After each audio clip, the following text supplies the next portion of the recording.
600%? What the heck happened to wood? Today, in order for a builder to build 10 houses, it costs $50,000 extra for each house. Last year, you could build 2 houses for $50,000. So that's a really high increase in wood. What the heck happened? Why is wood so expensive? There is a couple of different reasons. Actually, there's quite a few reasons why this happened. We've got the decrease of interest rates that made our inventory really, really short. And because our inventory is short, we don't have enough wood to build houses. Wood, the story of wood is really a really interesting story on what happened to our economy through the pandemic. Prior to the pandemic, wood was already at a shortage. In April of 2017, our government decided that they needed to put a tariff of 20% on all wood that was imported into the United States. We import wood from Canada and from Europe. 30% of our softwood that builds homes comes from those two places. So the tariff really dramatically made our wood values go up. But who knew what would happen in the pandemic of all things? And in the real estate industry, it really made a difference because our inventory just dried up and went away. 30% is a lot of wood that we import in from other areas. And it's really difficult for us to continue to make wood or get wood because during the pandemic, because of all the shutdowns, all of our wood mills, all of our mills stopped functioning. They laid off people, they shut them down, they stopped cutting trees. We were at a dead standstill here in the United States and in Europe and in Canada. So our shortage was exasperated just over the process of the pandemic. So it made values of wood actually go up further and further. So now, last year, in the last half of the year, in 2020, values of wood went up 280%, and that was over a 6-month period. We just were at a loss in terms, or the builders were at a loss on what to do. On top of everything else, there's going to be a list of items that really affected wood prices.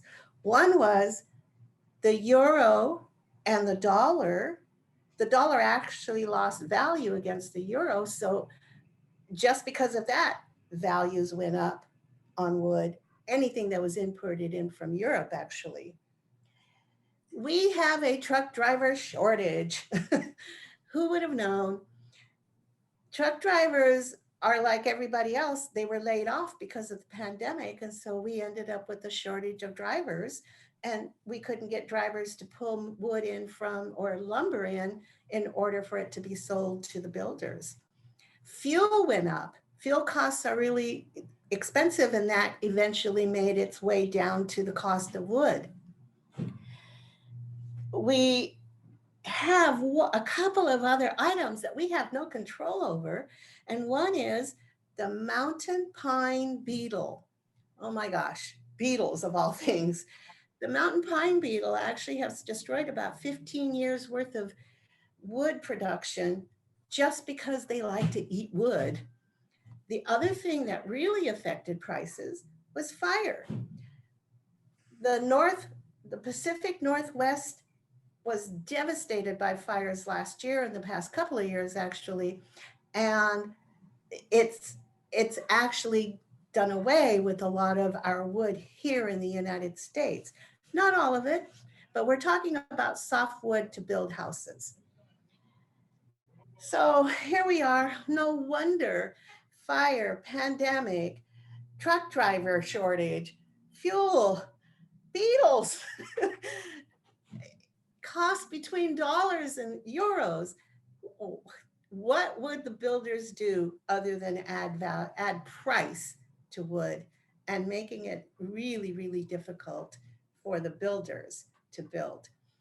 Even the people who were living, were in the pandemic, who decided that they needed to start working at home and do offsite schooling, they wanted to, build a bigger house or build a bigger bedroom or add an office or patio or something. And even that kind of wood was very, very expensive. It just kept going up higher and higher. But there is some good news. The good news is that the mills are starting to open up again. In researching this topic, I was surprised at how many wood mills actually shut down and will be shut down for good. It's amazing how many mills were shut down here in the United States. But the mills are starting to open up because of the vaccine. They're starting to hire people back in to start cutting down trees and manufacturing wood so that they can build houses. And the U.S. has decreased the amount of tariff from 20% to 9%. Actually, we'd be better off if they just got rid of the tariff on wood. But that's, who's to say they're going to do that? Unfortunately, we are not anywhere near the thought that wood will ever go back to pre-pandemic prices. Wood doesn't grow in a couple of days. Wood takes a long time to grow. And wood mills are very, very expensive to build and start the function of it working again. So it's going to take quite a long time for us to ever recover where we were at pre-pandemic. But get out there and build that patio if that's what you want to do. Just know it's going to cost you about 6%, 600% more than it would have cost you had you started pre-pandemic. Thank you, Madam Toastmaster.